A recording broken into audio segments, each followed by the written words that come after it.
పులివెందులతో పాటు పరిసర ప్రాంత వాసులకు చేపలు రొయ్యలు, ఇది నిజంగా పులివెందుల్లో నేనే పొద్దు అనుకోలేదు. పులివెందుల్లో చేపలు రొయ్యలకు సంబంధించిన షాప్స్ కూడా వస్తాయి అని చెప్పి బహుశా ఎవ్వరం కూడా ఊహించిండం. పిఠాపురాన్ని మోడల్ నియోజకవర్గంగా చేసి పెడతాను. ఏదైతే నా మనసులో ఒక రాష్ట్రాన్ని ఇలా తీసుకురావాలని ఒక ఆకాంక్ష అయితే ఉందో నాకు, ఆ మోడల్ నేను పిఠాపురానికి సంపూర్ణంగా తీసుకొచ్చేస్తాను.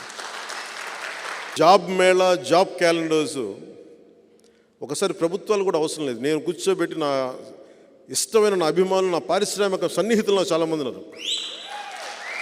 నా పారిశ్రామికవేత్తలను తీసుకొచ్చి ఇక్కడ మా వాళ్ళకి ఉద్యోగాలు ఇవ్వాలంటే జాబ్ మేళా పెట్టి ఇచ్చేస్తాను.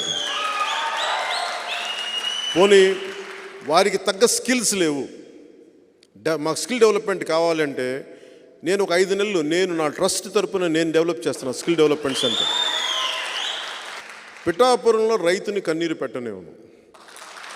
సెరికల్చర్ రైతు కోరుకుంది ఒకటే. ఆ రోజున నేను వచ్చినప్పుడు